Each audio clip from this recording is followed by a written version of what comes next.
Good evening, televiewers, and welcome to yet another exciting edition on our program Mountain Echoes. Welcome tonight, a very special edition on our health focus series, the on Mountain Echoes with your anchor person for the illness Sepan. We delve into a critical topic that affects millions silently and dangerously, diabetes and hypertension, often called the silent killers. The doctors here and the nurses, health personnel are going to tell us more why it is called silent killers, and these two conditions creep in quietly, often showing no symptoms until serious damage has already been done. They are leading causes of heart attacks, strokes, kidney failure, and even premature death. Yet they can be managed and in many cases prevented. The doctors are going to tell us why, about maybe how can that work. Why are more people, even the young, being diagnosed today? We ask ourselves that question. What can be done, or what can we do as individuals, as parents, as family members, as a community, as Cameroonians to fight back? That is the question that we ask ourselves today. Tonight we speak with medical experts, we speak with doctors, we speak with nurses and advocates who will share light on this pressing issue. Stay tuned then, get informed, and let's take steps towards towards real healthier living together as family members, as friends, as viewers of Mountain Echoes. This is not just a health talk. Of course, it is a wake-up call. Like I said time and again, we're here to inform, we're here to educate, we're here to create awareness, though entertaining people on serious issues. And on Tuesdays, which has been designated or kept aside for health issues, today we welcome on board again doctors, nurses, like I said, with the topic silent killers, understanding diabetes and hypertension. We have, of course, with us Dr. Brandon. Good evening and welcome. Good evening. Thank you very much for once more calling me for the program. I hope to share the little knowledge I have with the population that we have watching us live. Yeah, doctor is saying that a little knowledge. The doctor has a lot to tell us. It's not little, doctor, because some way persons are going to pay to serve all this knowledge I want to share with them in some other kind of maybe a venue, maybe a session, or maybe a discuss. People do pay before they get into, or maybe to get this knowledge base for free. And so I want to appreciate you and to thank you for creating time to be with us, to thank you for making it possible. Of course, doctor works with Solidarity Hospital with Nomekia, so we will use that opportunity to thank Madam Beatrice for giving the opportunity first and foremost. Some other person will say, no, doctor, I pay you at the end of the month, please do not go to that DMRO TV. Though is, you can still stay behind, but then you joining us is because you have love for the people. So I want to say many thanks and gratitude for you accepting an invitation and coming to share light more on these silent killers, as they call diabetes and hypertension. I'm sure you're going to tell them more. The viewers are there by the TV. Those who are still going closer to the TV, rest assured that you're going to get much and clear things as far as that these dangerous illnesses are concerned. Of course, those who have maybe their cell phones without electricity, we are begging on ambush. Please, we will need the link as soon as possible so that our viewers there in Yumujok, Ikok, we have viewers also in Lagos, like the last time in Nigeria, and we have viewers in the United States. We have them, not forgetting our members, our friends here in Bafia, Munyenge, in Kumbo, Bamenda, and Kumba, and Yaoundé, and in the western region. They are there glued by the TV. They want to see what is happening, especially on Tuesday. So, doctor, what you bought the package, please? You have to unveil that package and give them. Thank you for accepting the invitation. And beside Dr. Brandon, we have Mr. Sebastian Array, and someone has commented that they saw you carrying a baby on the flyer. Could you just that is that guy midwife? Is he which kind of doctor is he? So could you just tell the viewers a little about yourself? Midwifery means with woman. Yeah. That's the primary name. Yeah. Meaning you are spending time following up a woman from antepartum, peripartum, and even postpartum period, as well as. These are some big things you call antepartum, postpartum. That is antepartum, peripartum, postpartum. It's a period before pregnancy. Okay, before, during, and after. Okay, that makes those it easy. Those are medical parlance. Okay. So it's we are trained for that. Okay. And to say televiewers, we are here to talk on diabetes and hypertension. These are two correlating health illnesses and challenges most of us face today in our population. Yeah. So just to say they should stay tuned and have the little we have here to share today. Okay, Dr. Brandon says little and Mr. Sebastian also says little. So we put the little and the little to make something maybe bigger. Let's get to Madam Doris. Doris, good evening and welcome. Good evening, Father. Yes, they also commented on your just the picture on the stitches. Could you just tell them a little about that, Father? Everybody today is doctor except you. So I was thinking to put you call this what do you call this stuff that you put by the neck? Stethoscope. I thought of putting mine. I said no, this is Reverend Dr. Father Eresepan, but then I could not get to that. So could you just tell the viewers a little about yourself? What can I say? I'm a nurse. Yeah. I'm a practicing nurse at Solidarity Health Foundation.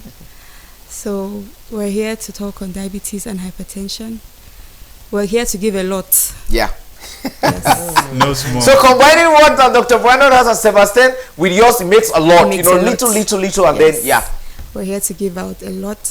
We hope we can help to educate, to inform, and to awaken people Of course. on what they need to know concerning these two conditions.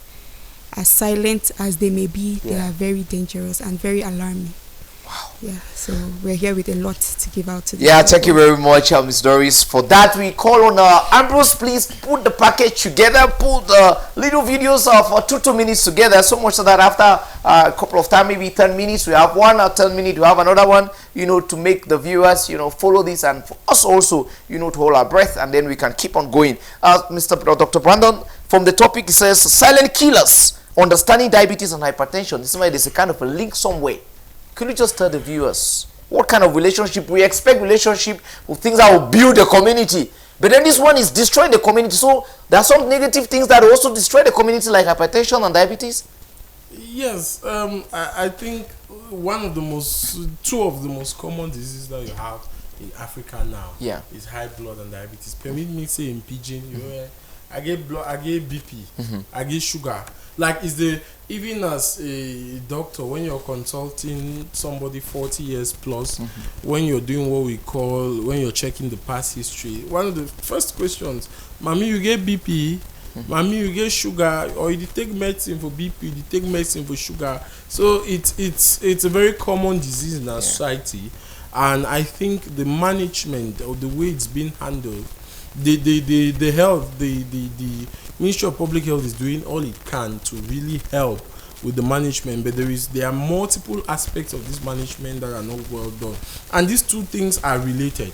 Wherever they are like brother and sister, where you see BP, pressure is around the corner, because the factors that cause BP can technically lead to sugar, or the factors that cause sugar can lead to give you at a higher risk of having BP. So whenever you have blood pressure, we're always like, be careful. Or whenever you have diabetes, be careful, or be measuring your blood pressure time to time, so that let's be sure that the other one is not coming. So we're going to, in the course of the discussion, we're going to see where they relate and how they come together. Of course, you've just made mention of maybe that means they have maybe similar causes or similar factors that yes, not maybe similar causes, but what we call the pathophysiology. That means the way it for example, what diabetes will cause to happen in the body system, the effect of that can increase the blood pressure. So, or what high BP will cause, the effect of that has a relationship with sugar. So that is where they relate. Okay, like a layman, maybe in the medical field, maybe those back there in the villages, someone asks that, Father, this whole thing, or doctor, this whole thing they're talking of high blood, could they not just reduce some quantity of it so that the thing should be what do you think about that? Yes. Maybe in the layman's way of thinking. The layman may think so high blood, could they not just reduce the thing and then go low? Yes. Yes. High blood means that your heart is as simple as it is. Yeah. The pressure in which your heart is pumping blood to your body is high.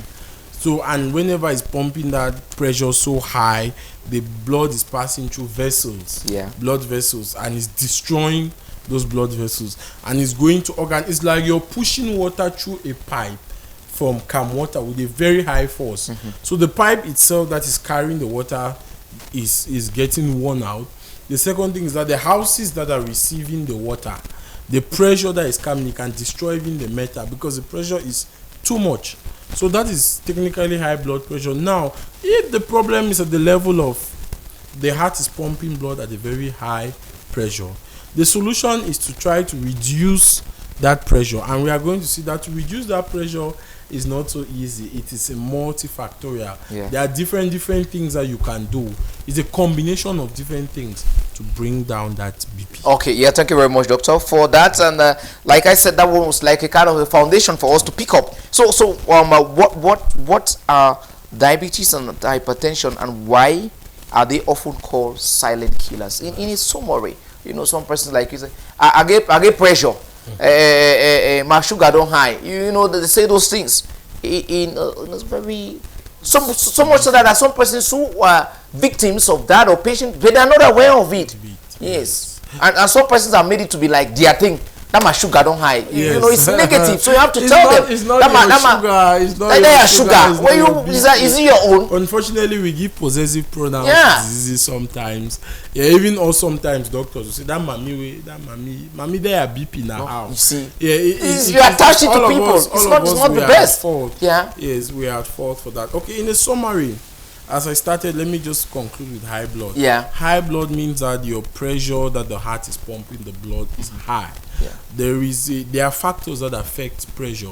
We'll come into that later. But when it pumps that blood with high pressure, it destroys those vessels and it goes and destroys organs in the body. Organs like what? Specifically, there are many organs, but the top three that are usually affected is the brain, the kidney, and the heart itself. Because anything that is pumping with too much pressure will get worn out with time. So the heart that is pumping with so much pressure, it gets worn out with time. The kidney, which is receiving that blood with so much pressure, it gets destroyed with time. The brain that is receiving that blood with so much pressure gets to pick up a stroke. This is just how we see. We are already entering into side effects of high blood pressure. Some of the complications that you usually see is, if you get BPA, you don't get stroke. If you get BPA, they dialysis now because the kidney don't fail. If you get BPA, they say heart don't fail. Those are some of the common complications. So that is high blood pressure, and the cause of high blood pressure is what makes it the way it manifests. The silent killer aspect of it is that your BP can rise and you have no symptom. That means that your blood pressure is just rising. It's more than the baseline. And they will tell you that according to WHO, the baseline is 140/90 because BP has a upper value and lower value, which both indicate something different. So your BP will start going to 160, 170, 180, which is very high, but you'll be fine. No symptom. And then suddenly, as that BP is high, like that's how that pressure is. What can happen is that for some people who are lucky, they are going to start having some headaches. Their eyes will be turning. It's one of the first organs that gives you signs is the brain. And as I said, the brain is one of the three organs that are easily affected. And the brain gives you by that headache, that blurred vision. Your body, you're not fine. There's some malaise in your body. Then you go now thinking that you have malaria in the hospital and they check your BP and it's high. For those who are not lucky enough, the brain will not even have time to give you that symptom. You're going to pick up a stroke, and that's where it kills you. So that's why we call it silent killer, because the pressure can go so high with no sign and symptom, and then it just comes like a river that is flowing. It just comes like a tsunami. And it's the same thing with sugar. Sugar just gets high, no symptom, and then you just fall into a coma. And then is when they check it in the hospital. That's why if you notice, for those who are in the hospital, whenever somebody collapses, one of the first tests that they do in the hospital is to check your sugar level. Yes, it's not by chance, because one of the main causes of sudden collapse is hyperglycemia. That's high sugar level. So that's why we call them silent killers, because sometimes they don't give you symptoms.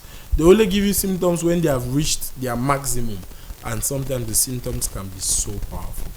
Yeah, thank you very much, doctor. We asked Ambrose just maybe check on that while Mr. Sebastian and Ms. Doris, could you just tell the viewers little about maybe if there were any maybe early warning signs or symptoms of diabetic and hypertension, added to what doctor said? If there are any, so much that you're moving along the road and then That's seen this person, say this man like that, you need to go check up. Are there any of those things? Because like the society, there are many persons who are ignorant and they just know that, you know, they are fine. You know, this thing is for old people.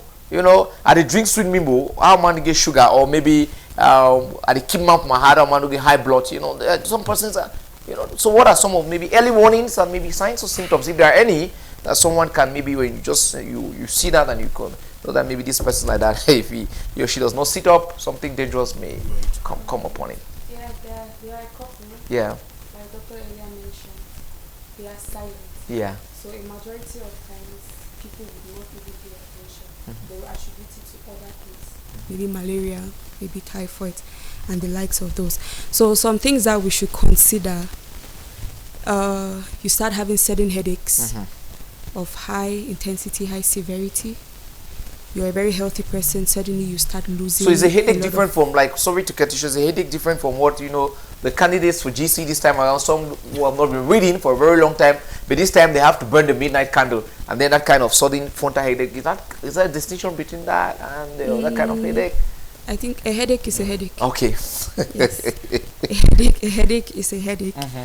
But nonetheless, if you're not a candidate for the GCE and you keep having persistent headaches, yes, you would want to check that out. Do not just go take heavily take paracetamol or Efferegan and then after the thing stops, whereas or something bigger. If at all you take and it still does not subside, coupled with, you know, we put them together. Yeah. We put them together. It's not just one thing that you go for checkup with. So if you're having severe headaches, you're a very healthy person, and then suddenly you start losing weight. If you are not doing slim course. If you're not doing slim course, if you're not doing water therapy, any exercises to lose weight, suddenly you start losing weight, you would want to check why you are losing weight. Okay. Yes, maybe Sebastian, you could add maybe something on that. And we asked Ambrose also to put the little video talking about what is it, so much so that we would have said together, some persons who are just coming will get from the video. Yeah, I always like to affiliate mine to pregnancy. Yeah. In pregnancy. Women again, Doris. Are yes, we have pregnancy-induced hypertension or pregnancy-induced high blood pressure. Yeah. Wow. I also have gestational diabetes, which is the diabetes that comes along when you are pregnant. It only comes when you are pregnant and disappears when the pregnancy is when you are put to bed. So those who cannot put to bed, they are free from that. Yeah, they tell me gestational diabetes or pregnancy-induced hypertension as a case. To put to bed is the nice thing. Why is this other one adding there? Some people have family histories of high blood pressure, so it usually comes. Some people even manifest only within pregnancy. As Dr. and Madame Doris mentioned, it's a silent killer, and most of these diabetes and high blood pressure, they rarely have signs and symptoms. So we just advise for you to know your status is just being full of your routine checkup. I think that's the only way for you to easily dictate all these abnormalities. Routine checkup, because early stage or early diagnosis will prevent some types of complications. Okay, thank you very much, Sebastian. Thank you, Ms. Doris and Dr. Brandon. Ambrose, could we have maybe one or two of those little videos to showcase what we've been discussing so far? Thank you, Ambrose. Cardiac arrest, heart attack, and heart failure all refer to a serious health crisis of the heart. However, all three have very different causes and treatments. In the most common cause of sudden death, the two main pumping chambers of the heart just stop pumping. Here's the heart pumping blood around the body working normally. The two top chambers of the heart, the atria, collect blood that is coming in from the lungs and the rest of the body. The atria pump blood down into the two bottom chambers, the ventricles. The bigger and more powerful ventricles pump blood to the entire body. As long as the ventricles pump all the blood the body needs, the body's happy. Sometimes, however, the ventricles just stop pumping. It's a condition called asystole. More often, the ventricles start quivering. They look just like a bag of wriggling worms. They don't accomplish anything. They don't pump blood. This is called ventricular fibrillation. Often ventricular fibrillation begins with the ventricles suddenly pumping very fast, 2 to 4 times faster than normal. This is called ventricular tachycardia. Blood is still circulating. But if ventricular tachycardia turns into ventricular fibrillation, the heart no longer pumps. If the heart stops pumping for more than several minutes, a person dies. Fortunately, the heart sometimes can be started up again. A heart attack is almost always caused by atherosclerotic plaque, a buildup of cholesterol in the artery walls that blocks blood flow through the coronary arteries. Take a look at this spot. Right at that spot, inside that coronary artery, a plaque is threatening to block the blood supply to a part of the heart. Here's what causes most heart attacks. We're looking at a coronary artery. Here's a fairly small cholesterol-filled plaque. It's not interfering with blood flow much at all, so it's not causing any symptoms. Here is the pool of cholesterol inside the plaque. And this is a fibrous cap that grows over the plaque and holds the cholesterol inside. Sometimes inflammation inside the plaque weakens the fibrous cap. Suddenly, the cap breaks. When that happens, the cholesterol inside spills out into the artery. A blood clot forms where the cap has ruptured. The clot plugs the artery and stops the blood flow.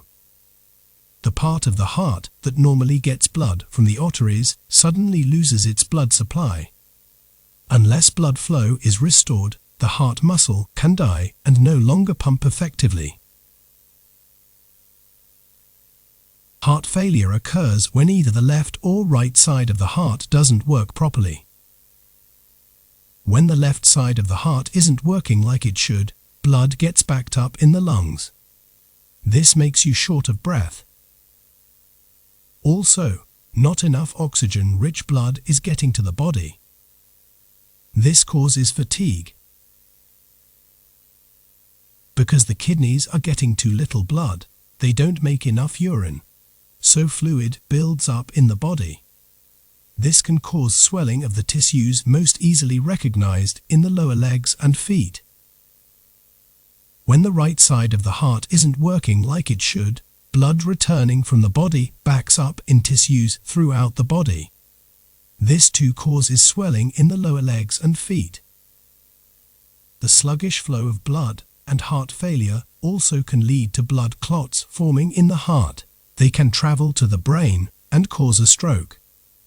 Blood clots can also form in the legs and then travel to the lungs, a potentially serious condition. Finally, the failing heart can develop dangerous heart rhythms that can cause sudden death. When you have diabetes, you're more at risk of having high blood pressure. This is when your heart has to work harder to push blood around your body. By understanding what can cause this high pressure, you can reduce your risk of it being a problem. So let's take a look at how high blood sugars and high blood pressure can cause problems in people with diabetes. Here's a blood vessel. You have blood vessels all over your body. They carry blood to your vital organs like your heart, kidneys, and brain. And your blood is made up of individual red blood cells. When there is too much glucose, also called sugar, in the blood, your blood cells start to get sticky and stick to the inside wall of your blood vessels. As more blood cells build up on the inside wall, they start to form clumps, and this makes it harder for the blood to flow through. The narrower the space, the more the pressure builds up, and this means the heart needs to work harder to push the blood around. This causes the blood cells to start bumping into the blood vessel walls, which damages it. This means your blood can't flow to the places it's needed, like your heart. And this can lead to problems like heart disease. Keeping your blood sugar at your target level will help to bring down your blood pressure if it's too high, and so reduce your risk of complications like heart problems. Get all the facts about diabetes and blood pressure at www.diabetes.org.uk/blood pressure. Yeah, thank you very much, Ambrose, for that. We could see all those little things. Maybe, Doctor, you could just maybe throw a little light on the two things you made mention of. One is more of the other, though they're silent killers. Okay. You know. Yes. If you watch from our video that we just saw, the first video tried to talk about high blood pressure when I explained the heart pumping blood, and you pump and get tired, and then it's going to fail. That's what kills you. When it pumps and gets tired and it fails, that's one of the ways it kills you. Now, the second video talked about sugar, the relationship between blood sugar and blood pressure. Now, when you have diabetes, it is easier to develop high blood pressure. But when you have high blood pressure, it's not so easy to develop diabetes. So the relationship is not vice versa. There is a higher chance of BP when you already have sugar than for a sugar person to pick up than for a BP person to pick up sugar. So because of the mechanism, when you have sugar, as we can see, the sugar accumulates to the red blood cells, and the clot, it reduces the size of the vessel. It forms something called some level of arteriosclerosis. Yes, and the arteriosclerosis now reduces the lumen of the vessel. Lumen means the size of the pipe, and the blood now is flowing through only a smaller space. And imagine a pipe, I'll still use water, that you reduce, the pressure is still the same, but you reduce the size of the pipe. Imagine the force is the same. Imagine the pressure in which that water will pass there. So you increase the pressure, but no matter how much you increase the pressure, blood will not go to everywhere that it's supposed to go to. So because of that decrease in size, the heart now will feel as if it's a trick. When blood does not go to where it's supposed to go to, the body will tell the heart that blood is not reaching everywhere. What's happening? The heart will think that it is his fault. So how will the heart try to solve this problem? The heart will increase the pressure in which it's pumping blood, feeling that it's not pumping with enough power to go, when instead it is the vessel that has been reduced for blood not to go. And that's it. That's how the cycle continues, and the heart keeps on increasing its pressure and increasing its pressure until it can pump no more. That's how you have sugar causing high blood pressure. Okay, doctor, since a layman also is going to ask, like, the heartbeat that maybe comes at times as, fast like that, maybe after maybe marathon, or maybe after something kind of incident, how do we judge that? Is it different from? Yeah, it's different from high blood pressure, but it can cause high blood pressure. The high blood pressure is characterized under three things, three factors that we use. We use something called stroke volume, heart rate, and then peripheral resistance. Heart rate is that one that your heart is to tell you the number of times your heart will beat in a minute. So that one that you hear, that is heart rate. If heart rate increases, blood pressure also increases. But now, for you to have BP, it's a combination of multiple of those factors. It's not just one. So that one that you're having, maybe when you run a marathon, maybe and about a fire incident, and or something frightens you. Yes, it's just your heart rate increasing, and that's usually sometimes because of what we call adrenaline that makes you afraid or gives you power. You run, you fight, and so on. So, but that one will not give you BP. That's just you discourage people not to go and see doctor when that kind of thing happens. Yes, they should not go and see doctor, because sometimes they do not need treatment, even though sometimes it can be a sign. If you have it without an incident, if it just comes on its own, there may also be a problem. So if you run and then your heartbeat increases a little and then it goes back down, it's normal. But if you see that you're having spontaneous, out of the blue increase in this, then there is a problem. Okay, thank you very much, Dr. Brandon, for that. And we get to lifestyle now. So how can lifestyle choices like diet, physical activities, and stress management help prevent or manage these conditions? We're talking about the conditions of diabetes, the condition of hypertension, life choices like diet, physical activities, stress management. How could they help to prevent or manage these conditions? Maybe any of us could take that. Maybe Doris, Brandon, Sebastian. Lifestyle changes or lifestyle modification. From lifestyle change like nutrition. First, the WHO published an article in 2019 that article was saying that about 90% of our diseases comes from nutrition. Now, from the video we watched, you could see something like accumulation of fatty tissues along the pathway or the lumen of the heart. So those fatty tissues, we call them cholesterol. cholesterol is a primary cause of this. So which foods could we maybe that increases now cholesterol? we have types of cholesterol. We have low density cholesterol, which is a bad cholesterol. Yeah. We have high density cholesterol, which is a good cholesterol. We see all this mayo, this granite oil, yes, all this and all this, even red oil is. But they still need to, maybe you need to warm it and then it will destroy everything, like or how red, I'm not saying mayo is bad. Yeah, like red oil primarily gives vitamin A, but it's the warming process now. You want to bleach. Doris is going to tell us about that. Now you want to bleach the oil so that your sauce is going to, so you kill everything when you bleach that oil. Yeah, the bleaching process increases the density or the bad cholesterol. So when you intake that bad cholesterol now, it causes that deposition of fatty tissues along the lumen of the heart, as we saw in the video. Now those fatty tissues, when they are being deposited, they reduce the amount of blood that is being needed, or the amount of blood that is being circulating, that is needed to circulate around through the body.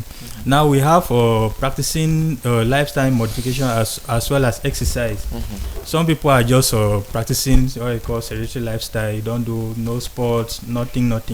You just hang around. Yes, you enter a car that is AC. You leave from the car, you go to workplace, AC. From worksite back, your home is AC. You don't sweat. According to you, you are living life. It's good life according to us black people. So lifestyle modification also, or lifestyle changes like exercise, regular exercise. As we saw in the video, the diabetes and hypertension, they are brothers.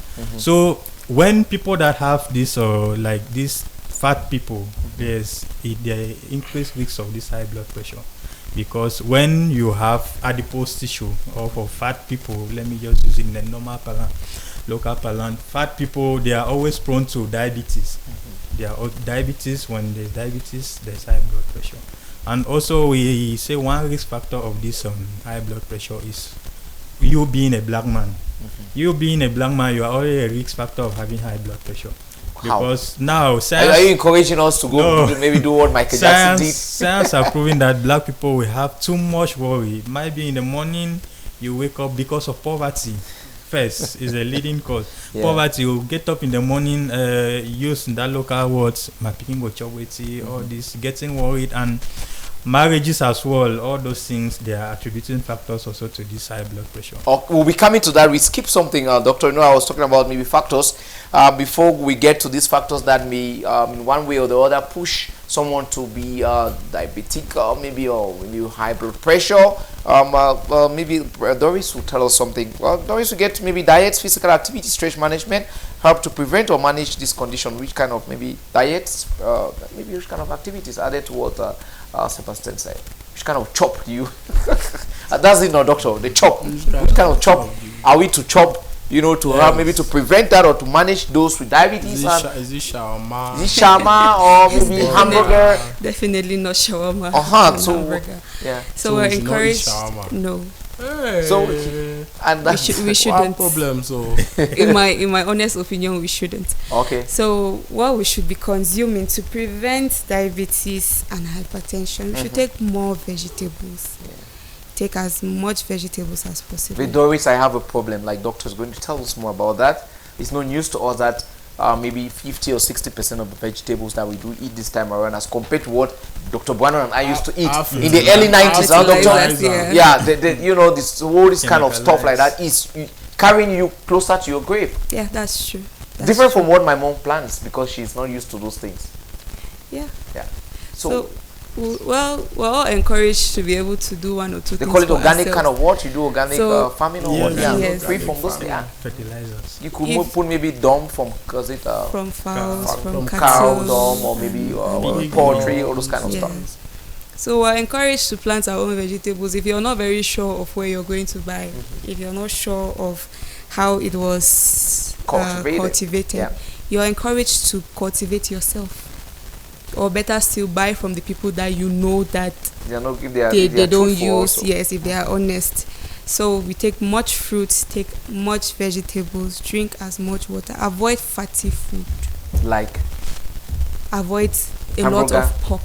Shawarma, Doctor is saying shawarma is one red of the meat. What he's talking about in the shawarma is the red meat. Red meat, of course. So avoid red meat. Yes, avoid red meat. We will not eat cow. You Cow can't. generally is The it thing red is, Yes. you know, there's something we say, too much of a thing is a disease. Yes, we know that in our society, our own context where we find ourselves, it's usually difficult to say, I will not eat this at all. Yeah, we can limit the Yeah, you just reduce the quantity of it that you take, because like Mr. Sebastian said, where we find ourselves, blacks are number one you problem. stop and double. You want to eat kidney, you want to eat this one, You want to eat a bit of everything. So we're just encouraged to not do it in excess. If you want to eat red meat, don't take a lot of red meat. Yeah. Don't take a lot of fatty food. Try to incorporate more vegetables, more fruits, drink much water, and do exercise. Yes. Okay. And exercise. Yeah, exercise, to add to what she has said again, one, we always say granite because science has proven granite to have omega-3, omega-3 fatty acid. This omega-3. Which one is it, Bamenda, granite, or the company? Because doctor, they need to make this. Normally, this is 10 holidays, and there are many of these mamas who are there to put your things together to go sell granite and the rest, and maybe the one coming from Bamenda. What are you saying that this business like that? You're telling the viewers that push no go buy granite, or what? Yes, natural granite. I'm saying that the granite inside help because the granite is proven to have omega-3. Which of the granite? The one that they boil and sell around, yes, or maybe? Yes, the normal granite that they boil and sell that is being cultivated even in Bamenda or any side that you make up. Is proven to have omega-3 fatty acid that helps to lower this blood pressure. So we encourage mostly older people to eat granite. To eat lots of granite, even seeds of watermelon. These are natural. Okay, chew watermelon seeds. Yeah. Most people, you consume watermelon, you remove the seeds and throw. But science have also proven that seeds of watermelon are also medicinal. So stable down to break down this high low density cholesterol, which is a bad cholesterol. Okay. So that is one remedy at our own natural or local level to help prevent this high blood pressure. Yeah. But it's, at times it's funny. Some persons do keep alongside. They maybe keep the seed. And I was told that the seeds of purple play a very vital role too. But it's not funny when you won't eat that. It's as if your head is popping out. But I'm sure maybe doctor, when we're coming, maybe we'll talk about some of those fruits and their importance or benefits. I'm sure purple too is because purple, almost everything in purple except maybe the peelings. I don't know. Yes, even the leaves, the roots, the seeds. The seeds, as someone told me, is very effective and beneficial. In most localities, even the seeds, when you harvest purple like that, you remove the seeds. Most people always like to air them outside. Then you boil. Direct sunlight. Yeah. Some people, after the direct sunlight, they grind and then they use it in something like their own coffee. Yeah. To drink in. They apply. I've tasted a couple of times the seeds like that to eat. It's like something that is bouncing in your head. Yeah, those are natural remedies. Is it for typhoid or what? Anyway, doctors, like, can we just talk about maybe the factors, to this diabetes and hypertension? To diabetes. Yeah, okay. The two. I will start with diabetes. To understand the factors, we need to know that. I would like to make this clear to our viewers, but they should understand. Diabetes, the cause of diabetes is not from consuming too much sugar. Let us start there.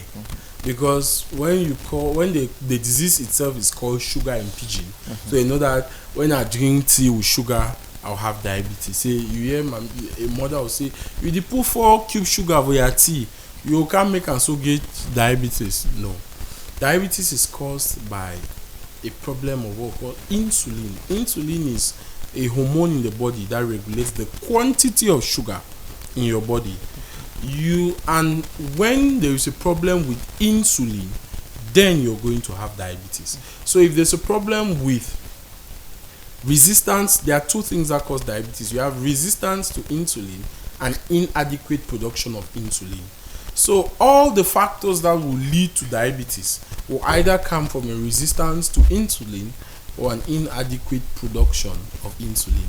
So what are the things that can cause a resistance to insulin? Resistance means that the insulin is there, but it's no more working the way it's supposed to work. Why? The reasons now are caused by us.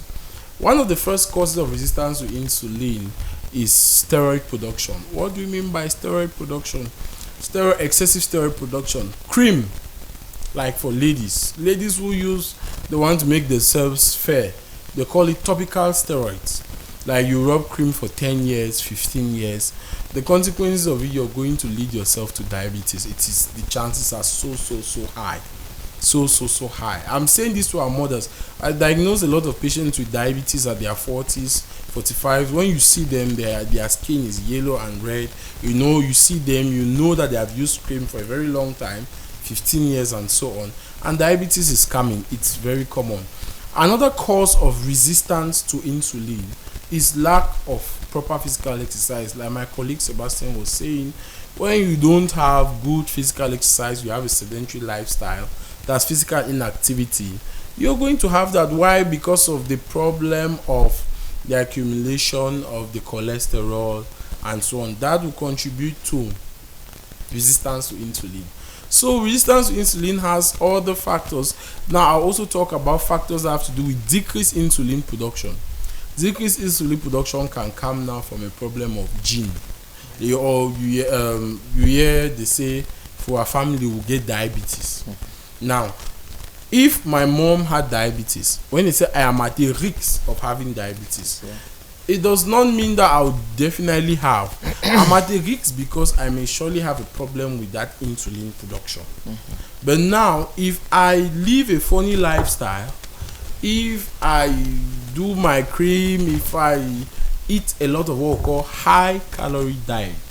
High calorie diet is what they were talking about when they said eating a lot of fat, eating shawarma, hamburger.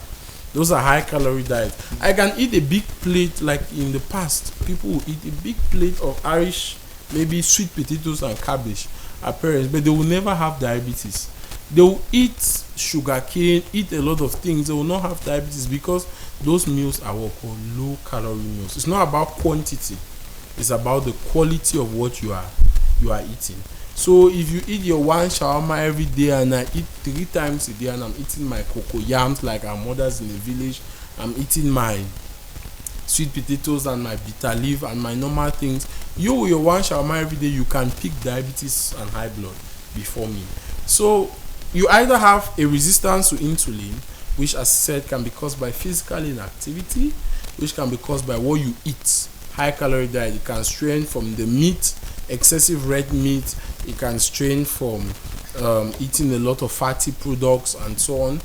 Or you have a problem with insulin production, which can come from gene. Yes, you have a problem which can come from many other things. It can come from a disease, it can come from a cancer, it can come from so many other things.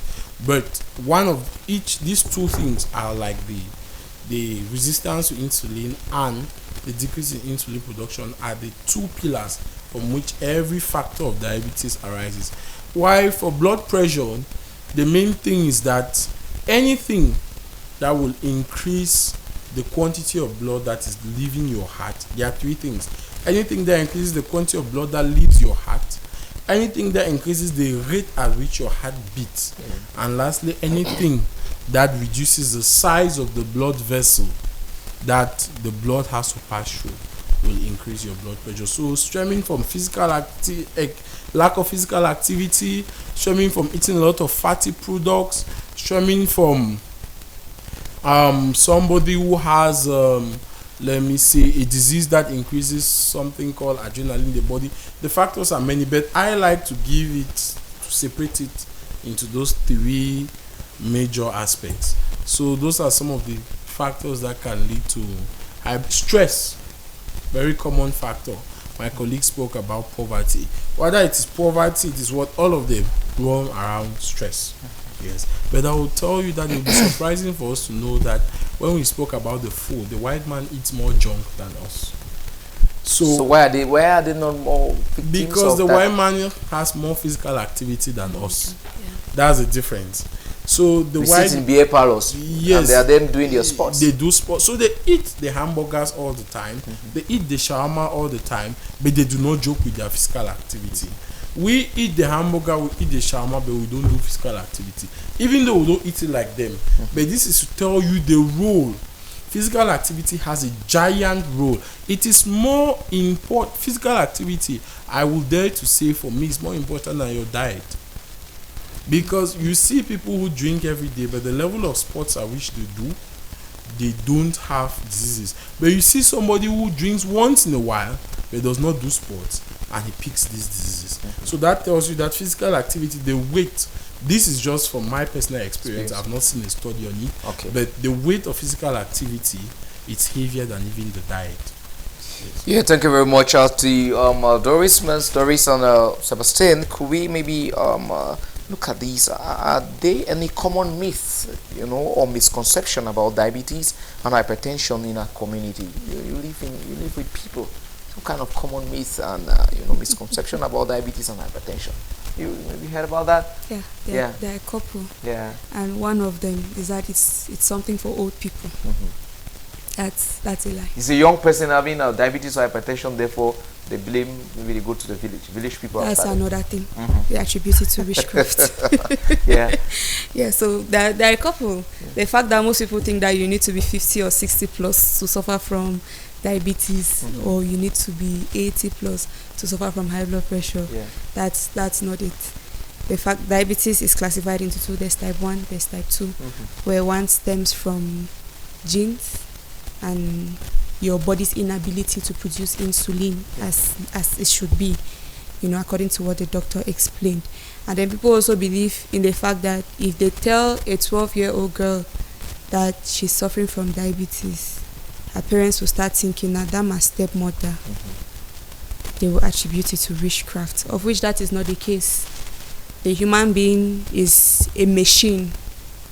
I would liken it to a machine where at some point in time there will be maintenance issues.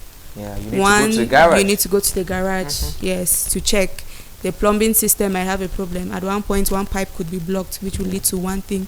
At one point, maybe there is something that is not being produced, insulin isn't being produced, your pancreas isn't functioning right, so you pick up some conditions, but they will often attribute it to witchcraft, to old age, and that is not the case. Okay, thank you, Doris, and maybe Sebastian. Myth and misconception about diabetes and hypertension in our community today. One thing I would like to dwell on witchcraft. Yeah. I always like to affiliate mine with pregnancy. Pregnancy, there is, as I earlier said, there is pregnancy-induced hypertension and there is gestational diabetes. This gestational diabetes, many people or many locality, local people, they don't know about this gestational diabetes. There's an article that is being published that out of 1,000 women that put to bed, or out of stillbirth, 100 stillbirth that occur a year, more than 70% occurs due to this diabetes. Children that their mothers, they die because their mothers were not, they pay careless of their sugar control during pregnancy. Now we have, when the mother is pregnant and the mother is the sugar level is high, we always see in our local villages, you see one woman put to bed, is like 3 days after the baby pass out. They always associate it to witchcraft. But this is a thing that science has proven that is children born of a diabetic mother, they are prone to that high level of stillbirth. It always occurs because in utero, when the baby is inside of the uterus, the baby depends solely on the sugar level of the mother. Now, if you are that mother that your sugar level is very, very high, the baby has already adapted to high sugar level, everything, the baby is adapting to you, the baby is functioning, all the nutrients, oxygen, food that you give to the baby is from you. So since this baby has already adapted to that high sugar level, when you put to bed now, you separate the baby from you, the mother, through that umbilical cord. Now there's decreased sugar level because that baby, the insulin or the pancreas, they are not fully matured to start producing the baby's own insulin. So you start seeing sugar level being reducing. And you even see those babies even passing out within 30 minutes after you start associating to witchcraft, that my grandmother in the village is responsible for my barrenness, or my grandmother in the village is eating my children. Those are all because in Solidarity we have a standard test for your first ANC checkup.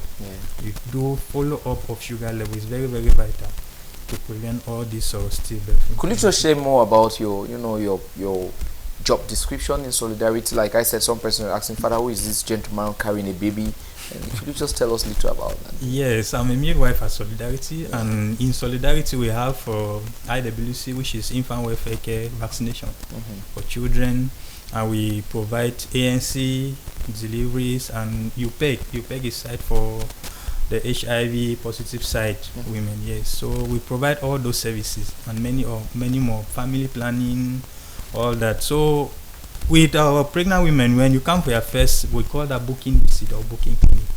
Booking meaning they are it's coming, different from the booking when you want to take a flight, you know, like Dr. Brandon. yeah, you have to book a flight. Yeah. Now we call that booking clinic or book. There are types of ANC. Yeah. We have booking clinic, subsequent visit. Yeah. With the booking clinic, meaning the woman is coming to start the first ANC. That is the first ANC of every woman.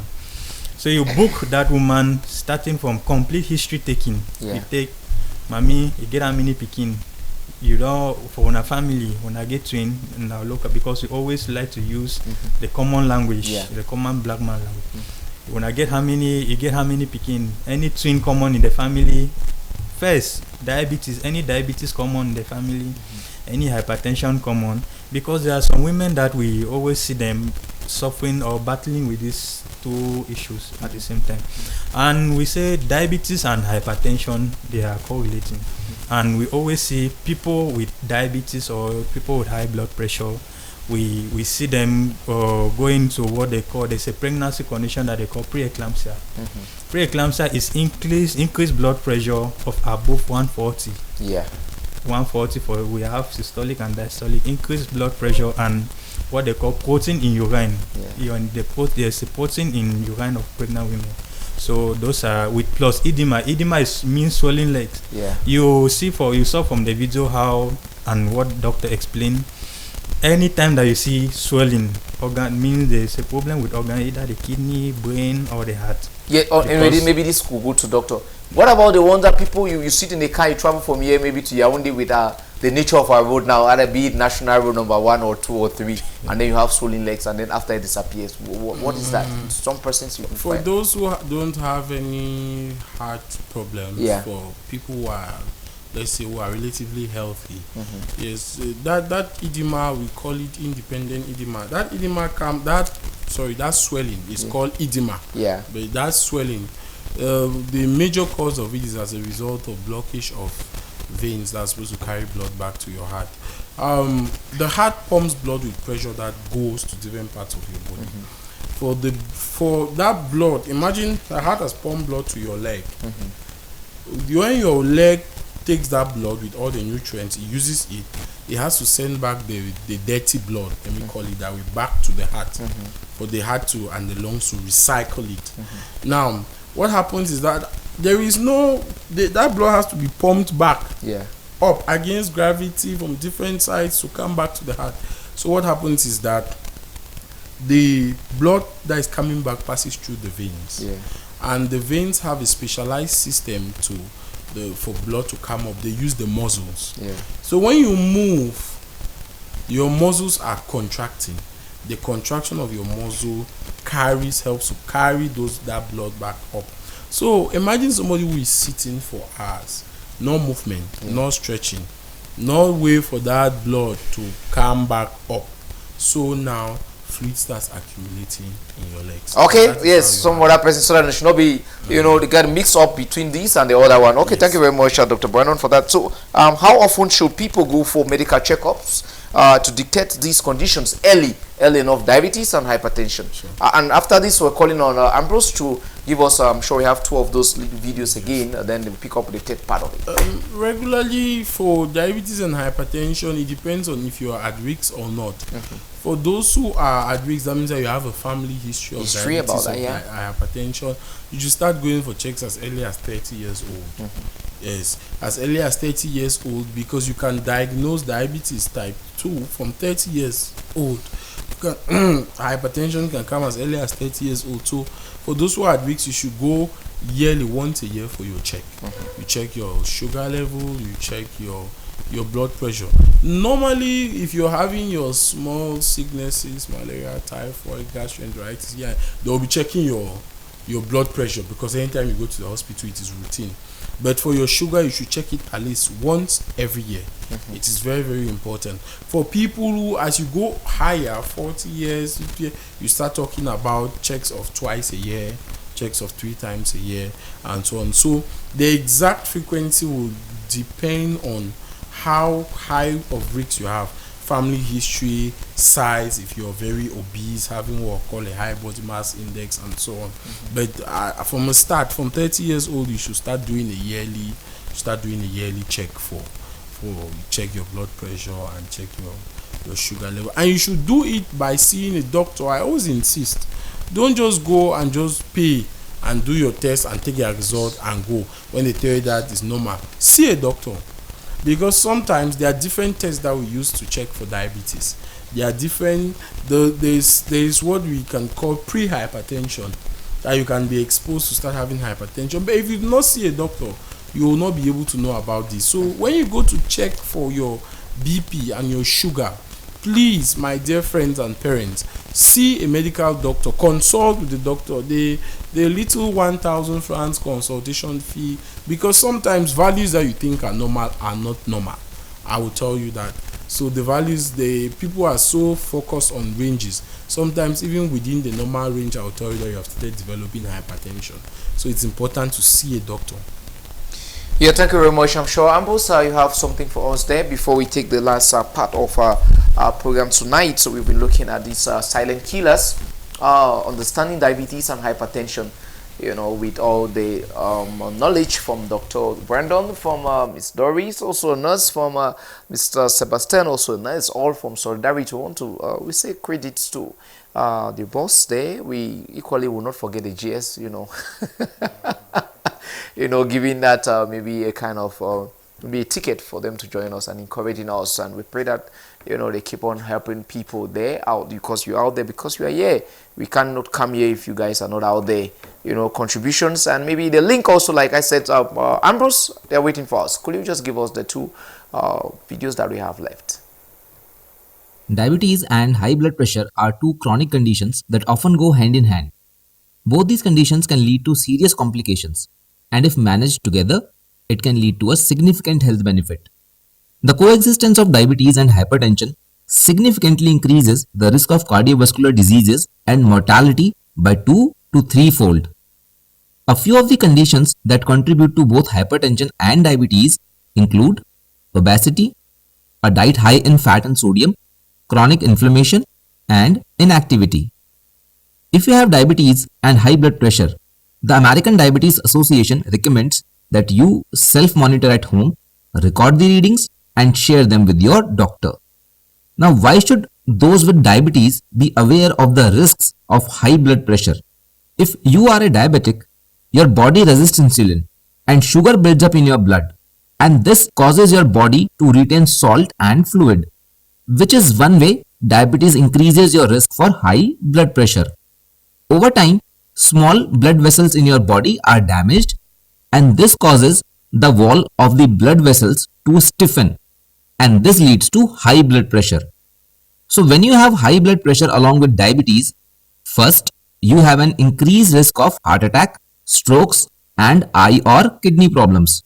Your heart works harder to pump the blood when you are hypertensive, and this puts a strain on your heart and damages the blood vessels which are already getting damaged due to diabetes. Second, symptoms of complications of type 2 diabetes such as nephropathy and retinopathy also appear earlier. Third, you even have an increased risk for dementia and Alzheimer's, since the blood vessels in the brain are particularly susceptible to damage due to high blood pressure. And fourth, you may be at risk for preeclampsia. A study from 2003 has shown that women who have gestational diabetes are more likely to have high blood pressure. And if you develop high blood pressure during pregnancy, then you should consult your doctor to get your urine checked for the presence of protein, as high blood pressure with protein in urine is a sign of preeclampsia. So how do we prevent high blood pressure in diabetes? Lifestyle changes including healthy diet and daily exercise can help you lower your blood pressure. So here are some useful tips to help you lower your blood pressure. The American Heart Association recommends either 150 minutes per week of moderate intensity exercise or 75 minutes per week of vigorous exercise, or a combination of moderate and vigorous activities every week. In addition to lowering blood pressure, physical activity can strengthen the heart muscles, and it may also reduce the arterial stiffness. So the exercises can help you gain better control of your blood sugar levels. You should also try to maintain a healthy weight. Eat a diet with low sugar but plenty of fruits, vegetables, fish, and healthy fats. You should also try to limit your intake of salt, high fat meats, and whole fat dairy products. Try to avoid smoking and drink only in moderation.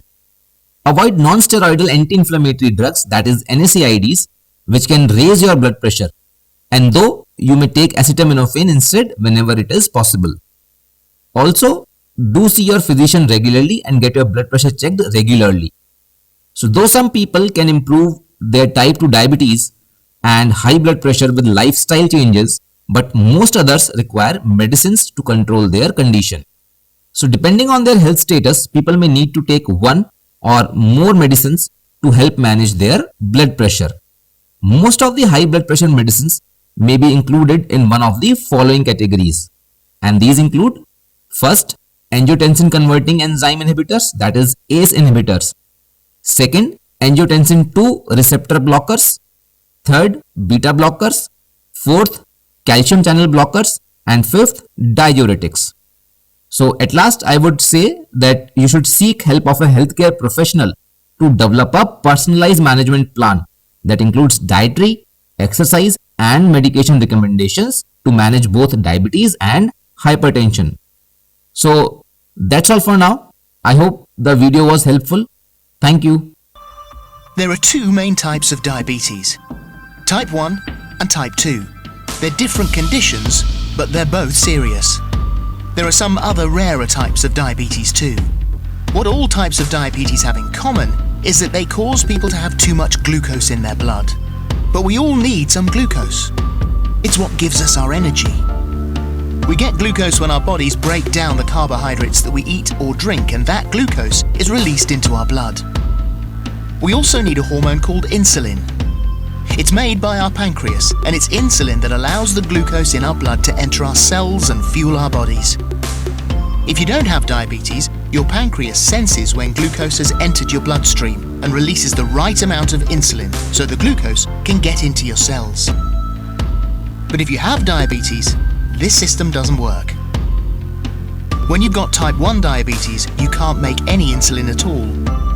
If you've got type 2 diabetes, it's a bit different. The insulin you make either can't work effectively or you can't produce enough of it. In both types of diabetes, because glucose can't get into your cells, it begins to build up in your blood. And too much glucose in your blood causes a lot of different problems. To begin with, it leads to diabetes symptoms like having to wee a lot, being incredibly thirsty and feeling very tired.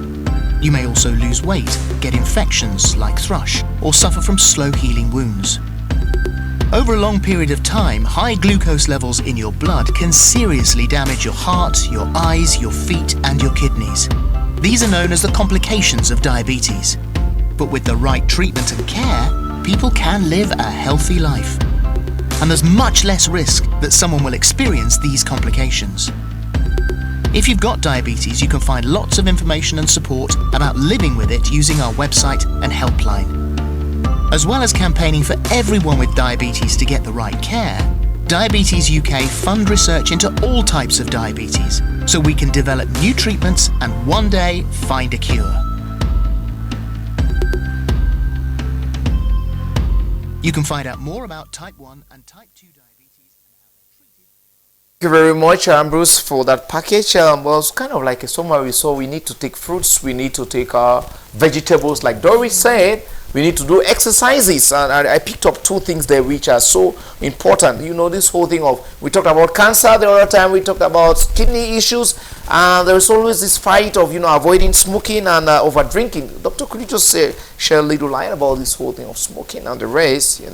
Listen, avoid those ones, and no smoking. They didn't even say just no smoking, and then avoid the quantity of what you take. Yes, smoking is more dangerous than alcohol when it comes to diabetes and when it comes to high blood pressure. If I say now on media that when you have high blood pressure, you're not totally restrained from alcohol, some doctors will fight me.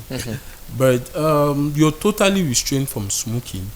But alcohol, you can take once in a while in limited quantities. As long as you're controlling your blood pressure, you're doing your physical exercises, you're doing your diet. The reason why sometimes we don't even advise clients to take is because they will not take in reasonable quantities, and then they don't do the other aspects, the lifestyle aspects. So you even don't just want them to even take the alcohol because it will push them away. Smoking is very, very dangerous. It makes the blood pressure and diabetes worse. It affects the vessel, the blood vessels, the pipe. Yes, it affects the pipes, hardening them, increases pressure of the blood when the blood is passing through. So it's not. Doctor, seeing sometimes not really a friend, and like you said, there are many persons out there, they really want to know more about this. Could you just tell us more, keep aside maybe the medications, could you talk about more of management and, with persons with already diabetes, hypertension, rendezvous and all those things, how could we, help ourselves, we're already in that shoes, how could we help ourselves? Yes, for my mothers and fathers, brothers and sisters who are facing the difficulties, fighting the battle with high blood pressure and sugar, please, I want to advise that you should please, there is a concept of people telling you that I treat BP, I treat sugar.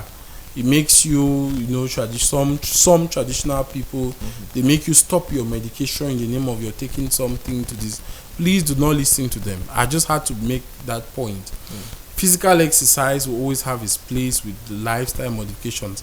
Now, one issue we have with sugar and diabetes, which is a difficulty that we understand, is the fact that it's a disease where sometimes they tell you that you have to take medications for a very, very long time. For some people, until they die.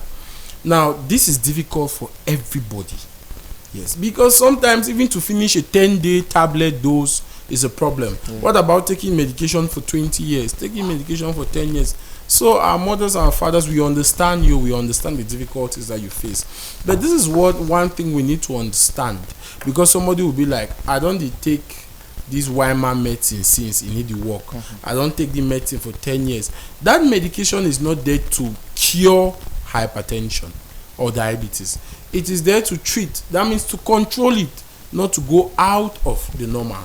That is why you're taking that medication. So don't take it for, it's just that sometimes we doctors may not have the time to properly explain, because the first treatment in high blood and diabetes is the discussion that you have with the client.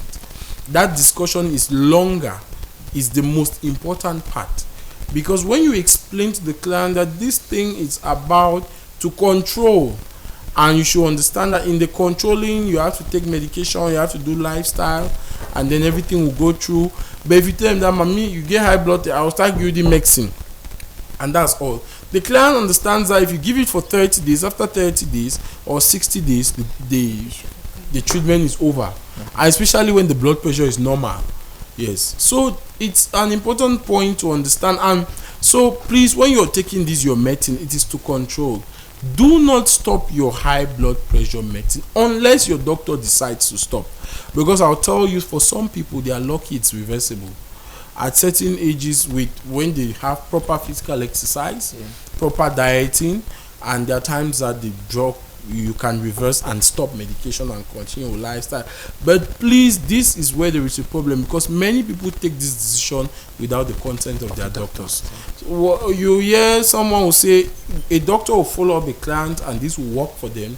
The client will just go and tell the friend, say, I do my sports, and that thing not finish. The friend will not go and see the doctor. They plan a regimen together and see whether it is possible with them or not. The person will just stop and start doing sports and diet. And that is where now, when you stop, for the first week, the first month, your BP may be normal. The second month it may be normal, but it is going to get high, and when it gets high, what is going to follow is stroke. So I want to plead, go for your rendezvous. Rendezvous are not there to give doctors money. It's not there to pay consultation fee. Whether your BP is normal or it is not normal, go and see your doctor, because even when you go for rendezvous, we check for the complications of BP. Yeah. It's like HIV clients. When they come for rendezvous, they check their kidney work or kidneys and their liver.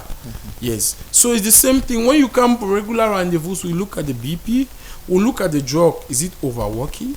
Is it underworking? Is the BP causing complications and so on? So please go for your rendezvous. Do not stop your treatment without the consent of your doctor.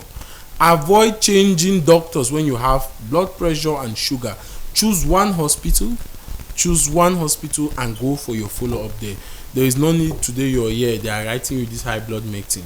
Tomorrow you're here, these are multiple examples of some of the realities we see in the field. That is why you see me just calling them out. And this is why high blood and sugar is not properly managed, because they don't come for rendezvous.